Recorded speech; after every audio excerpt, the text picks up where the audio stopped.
ડ્રેસમાં આવી એ શું મસ્ત દેખાતી હતી। પછી મેં એને કહ્યું કે થોડી વારમાં મારી ટ્રેન છે અને હું પાછો ચાલ્યો જઈશ તો તું પછી કપા ધોઈ લેજે। તો એ બોલી કે ઠીક છે અને પછી મેં રોમેન્ટિક મૂવી ચાલુ કરી નાખી। આવી એ થોડી શરમાઈ રહી હતી અને હું એની પાસે જઈને બેસી ગયો અને એના ફ્રીઝ પડેલા સંતરા પર ધીરેથી હાથ રાખ્યો તો એ બોલી કે શું કરી રહ્યો છે તો હું કંઈ પણ ન બોલ્યો। અને મિત્રો, તમને લોકોને મારી સ્ટોરી સાંભળવી અને વાંચવી ખૂબ ગમે છે, પણ તમે લોકો મારી ચેનલને લાઇક અને સબસ્ક્રાઇબ કર્યા વિના જતા રહો છો। તો મિત્રો, હું તમને વિનંતી કરું છું, પ્લસ મારી ચેનલને લાઇક અને સબસ્ક્રાઇબ જરૂર કરજો। તો મિત્રો, સ્ટોરીની મજા લો। હેલો મિત્રો, મારું નામ વિનય છે અને હું વડોદરાનો છું। હું દેખાવમાં સુંદર છું અને લોકો પણ મારી પાસે ખૂબ જલ્દી આકર્ષિત થઈ જાય છે, પણ હું થોડો શરમાળ છું તો મેં હજુ સુધી કોઈ ગર્લને રિસ્પોન્સ આપ્યો નથી। આવી હું આપણો સમય બરબાદ ના કરીને મારી વાર્તા કહું છું। આ વાત અત્યારે 15 દિવસ પહેલા થઈ, જ્યારે હું મારા મિત્રને મળવા અહમદાબાદ ગયો હતો। હું એક સોફ્ટવેર એન્જિનિયર છું। મેં મારો અભ્યાસ પૂનામાં કર્યો હતો અને પછી મેં એક કંપનીમાં જોબ કરી। ત્યાં મારી ઓળખ ખૂબ ગર્વ સાથે થઈ અને મારી શરમ ધીરે ધીરે ગાયબ થવા લાગી। આવે ત્યાં એક છોકરી હતી જે ખૂબ સુંદર હતી અને મારું એની સાથે મળવાનું થયું અને એ ખૂબ મસ્ત દેખાતી હતી।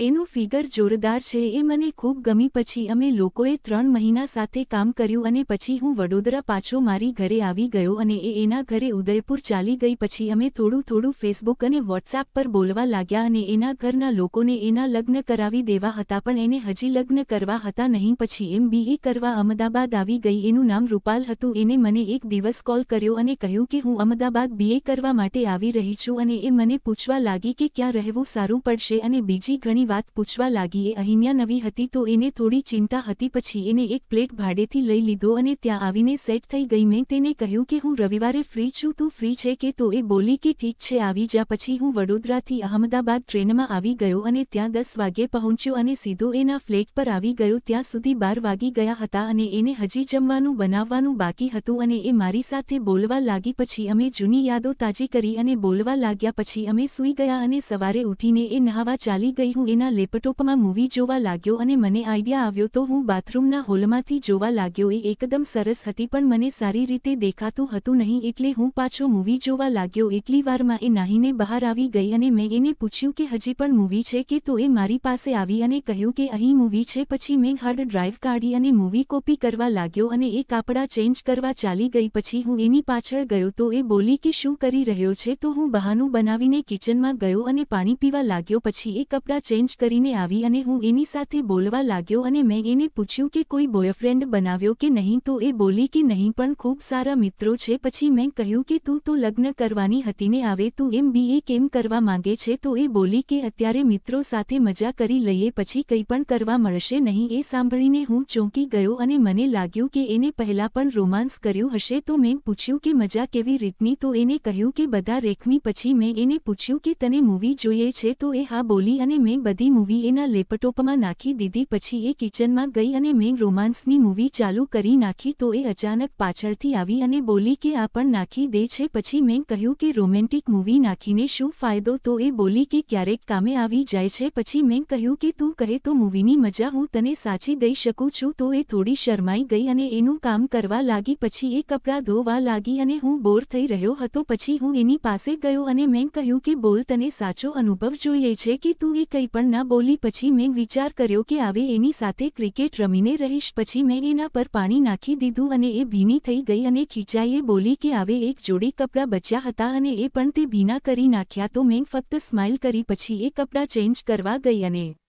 ડ્રેસમાં આવીને એ શું મસ્ત દેખાતી હતી। પછી મેં એને કહ્યું કે થોડી વારમાં મારી ટ્રેન છે અને હું પાછો ચાલ્યો જઈશ, તો તું પછી પગા ધોઈ લેજે। તો એ બોલી કે ઠીક છે અને પછી મેં રોમેન્ટિક મૂવી ચાલુ કરી નાખી। આવી એ થોડી શરમાઈ રહી હતી અને હું એની પાસે જઈને બેસી ગયો અને એના ફ્રેશ પડેલા સંતરા પર ધીરેથી હાથ રાખ્યો। તો એ બોલી કે શું કરી રહ્યો છે?